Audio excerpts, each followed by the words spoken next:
11월 3일 목요일 새벽입니다. 세상 권세 멸하시려 찬양 올려드리겠습니다. 세상 권세 멸하시려 주님 이 땅에 나타나시었네. 우리 안에 계신 주 즐겁게 찬양해 주님 나라 거하리. 죄악을 이기셨네. 할렐루야. 이기셨네. 죽음을 승리로. 할렐루야. 승리로. 모든 질병 고치셨네. 할렐루야. 고치셨네. 주 다스리시네. 주님 보혈 권능으로 우리 일어나 나가서 외치세. 어둠의 세력들은 모두 물러갔네.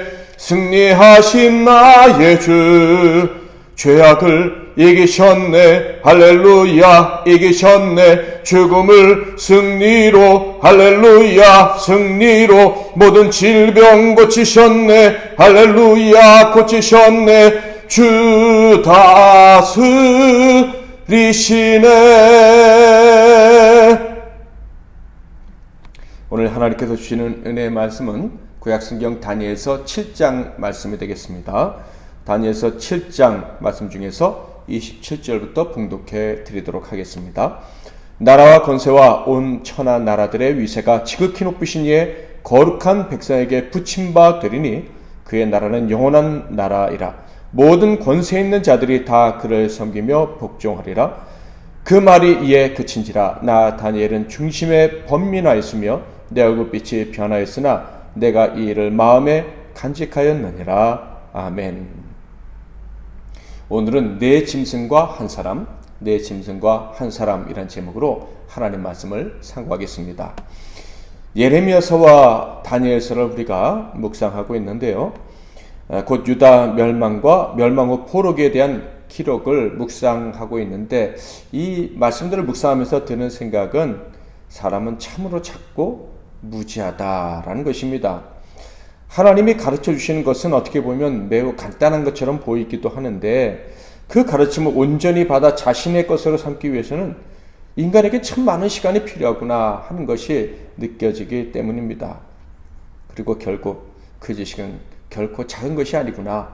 우리가 교만한 마음으로 볼 때는 참 작은 지식처럼 보이기도 하지만 하나님이 주시는 지식으로 이 작은 인간이 담기에는 너무나도 거대한 것이구나 라는 것을 인정하게 됩니다.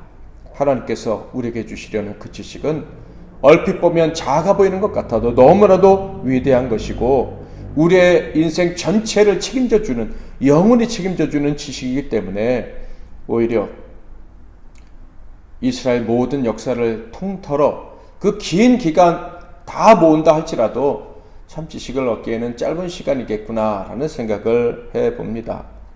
그러니까 하나님의 그 거룩한 지식을 우리에게 주시기 위해서 그게 1000년이든 만년이든 우리에게 주신 시간은 짧은 시간이고, 그러므로 그 시간 안에, 그 한정된 시간 안에 하나님을 향한 사랑과 그 지식을 가질 수 있도록 해주신 하나님의 은혜에 다시 감사해야겠다라는 생각을 하게 됩니다. 자, 그렇다면 하나님께서 가르쳐 주시려는 것, 우리를 깨우치시려고 애쓰시는 그 말씀의 핵심은 무엇입니까? 바로 하나님의 창조주시며 유일하신 통치자시라는 거예요. 이게 참 쉬운 것 같지만 결코 쉬운 일이 아닙니다. 아는 것 같지만 우리의 머리로 이해하기 어려운 기가 막힌 지식이 바로 이 지식이죠. 하나님은 창조주시기 때문에 처음과 마지막까지 통치하시고, 그리고 그에게 온전히 순종하는 자들에게는 영원한 생명을 주시는 분이시다. 이것이 이스라엘의 역사를 통틀어서 우리에게 가르쳐 주시는 교훈이며, 특별히 예레미야, 다니엘서를 통해서 또다시 우리에게 강조해 주시는 말씀입니다. 게다가 이 통치자, 완전하신 통치자이신 하나님은 인간 권세자들과는 다르게 사랑과 정의로 이 땅을 다스리십니다. 세상 나라 그 권세들은요, 사람들이 열광하며 따르기도 하지만 이 하나님을 외면한 자들의 통치 가운데에서 진정한 정의, 진정한 사랑은 발견할 수가 없습니다. 그러나 하나님의 통치는 완전하게 정의로우시고 그 통치를 인정하는 자에게는 언제나 정의로 다스려 주실 뿐만 아니라 무한한 사랑과 은혜를 베풀어 주십니다. 다니엘서 1장부터 6장은 다니엘에게 바로 이 하나님에 대한 믿음이 있다는 것을 보여줍니다. 자신이 깨달아 알고 믿은 대로 행동하는 다니엘, 그래서 하나님의 놀라운 은혜와 그 통치하심을 받아 누리는 그 귀한 믿음의 영웅의 이야기를 들려준다 하는 것이죠. 다니엘이 알고 믿은 것이 무엇입니까? 하나님만이 진정한 통치자시라는 거예요. 사람의 삶과 죽음, 높아짐과 낮아짐을 주관하시는 분은 오직 하나님 한 분이시기 때문에 그분께만 경배하고 그분만 섬기며 높여드려야 된다라는 것이었죠. 그 믿음이 포로로 끌려온 작은 소년이 세계 제국에 걸쳐서 최고의 재상으로 활동하도록 했죠. 그러니까 이 하나님에 대한 지식은 세상이 감당할 수 없는 참지식, 산지식이다라는 것을 다니엘이 보여준 것입니다. 그리고 오늘 우리가 상고하게 될 7장부터 마지막 12장까지는 네 가지의 묵시, 다니엘이 받은 그 환상들을 기록하고 있습니다. 이 환상은 다니엘이 보았지만 사람들에게는 알리지 않고 자신 혼자 알고 있었던 것이죠. 7장 28절에 보면 그 말이 이에 그친지라 나 다니엘은 중심에 번민하였으며 내 얼굴빛이 변하였으나 내가 이 일을 마음에 간직하였느니라. 앞으로 나올 네 개의 묵시들, 이 네 가지의 환상의 핵심 주제는 동일합니다. 곧 하나님의 만물을 통치하시는 분이시다는 것, 곧 역사의 주관자가 하나님이신데 그 하나님은 죄악으로 물든 이 세상의 역사를 끝내시고 메시아를 보내사 영원한 구원과 복락이 있는 새 나라를 세우실 것이다 라는 것이죠. 자, 그렇다면 첫 번째 묵시 7장에 있는 내용은 어떤 것일까요? 이 묵시는 다니엘이 바벨론의 마지막 왕 벨사살 때 하나님께 받은 묵시인데요. 네 짐승들과 한 사람이 등장하는 묵시입니다.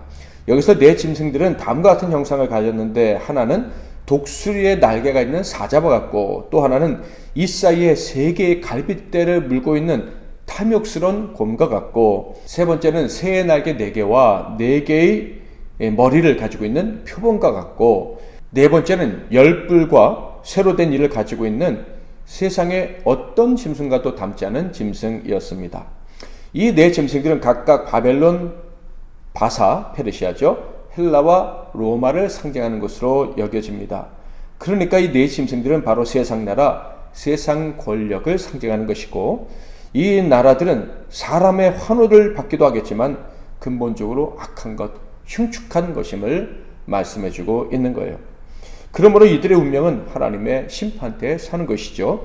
9절과 10절은 바로 이런 나라들에 대한 법정이 열리고 하나님께서 보좌에서 심판하시는 모습입니다. 9절 10절 내가 보니 왕자가 놓이고 옛적부터 항상 계시니가 좌정하셨는데 그의 옷은 희기가 눈 같고 그의 머리털은 깨끗한 양의 털 같고 그의 보좌는 불꽃이며 그의 바퀴는 타오르는 불이며 불이 강처럼 흘러 그의 앞에서 나오며 그를 섬기는 자는 천천히요 그 앞에서 모셔선 자는 만만이며 심판을 베푸는데 책들이 펴 놓였더라.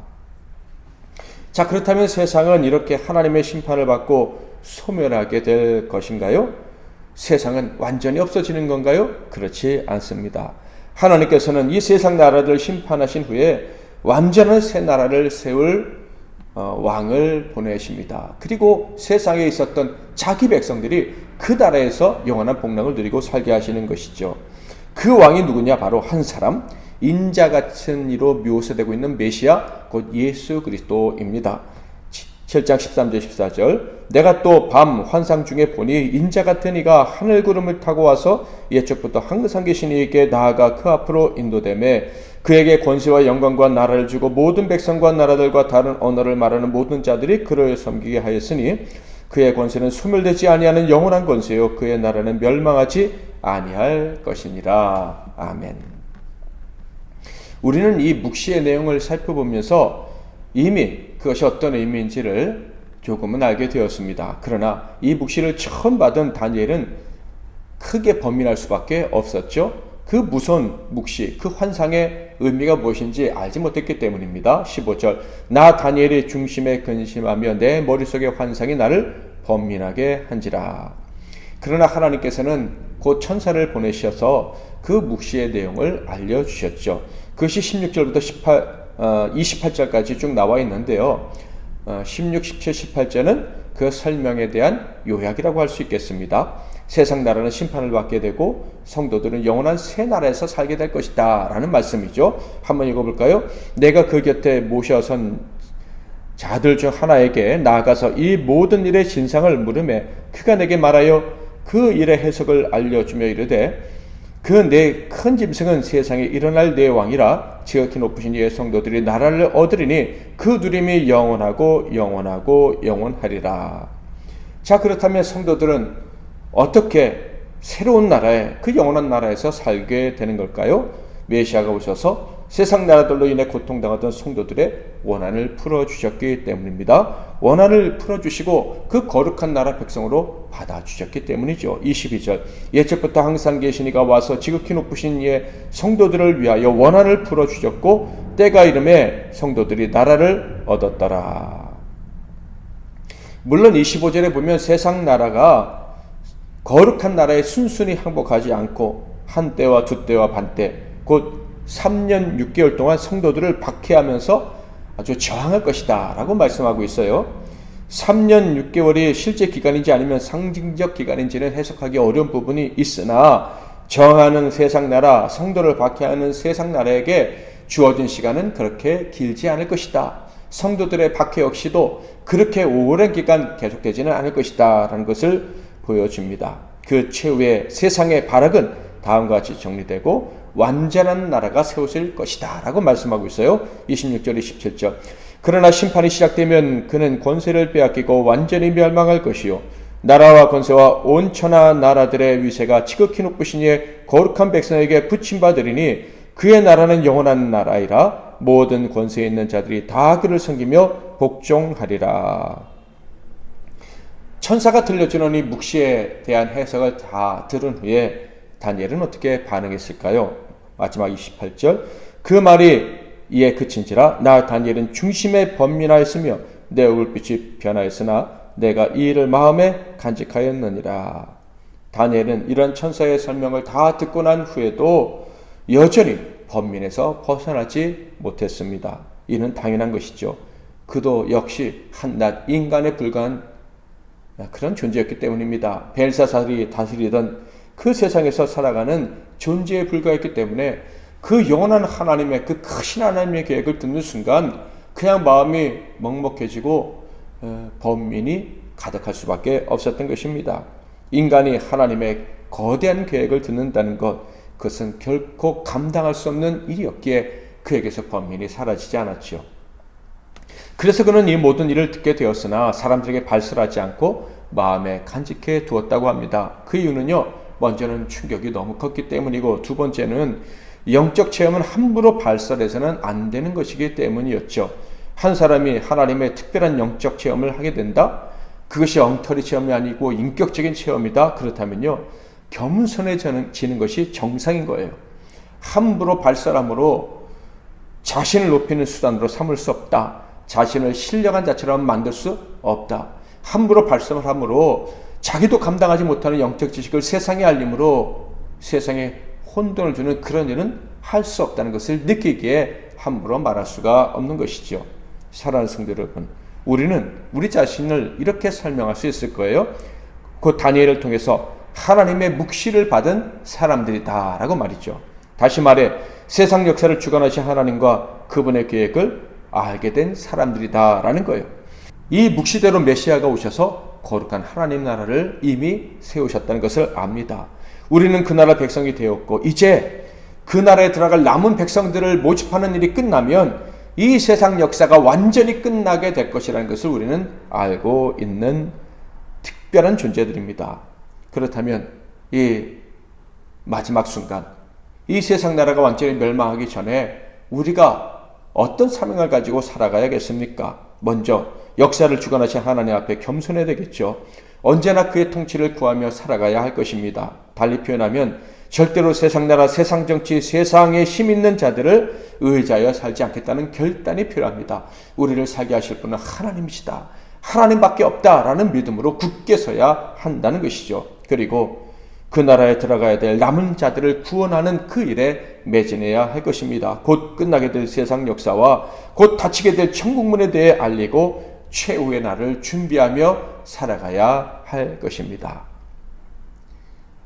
내 짐승은 곧 멸망하게 될 것이고 완전히 끝나게 될 것입니다.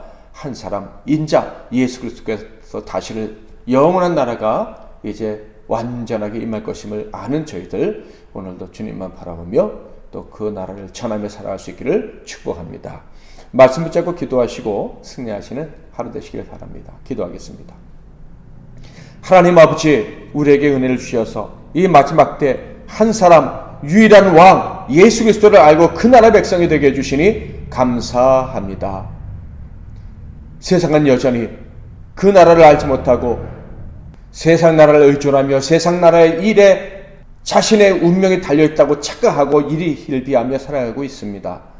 우리 하나님의 참된 자녀들은 결코 세상 나라의 일로 흔들리지 말고 참 통치자이시며 유일한 통치자이신 하나님만 바라며 살아가게 하옵소서. 오늘도 주님만 바라보고 그 나라를 기대하고 그 나라에 들어갈 자들을 찾아내어 구원하기 위해 쓰는 우리의 삶이 되게 하옵소서. 예수 그리스도의 이름으로 기도하옵나이다. 아멘.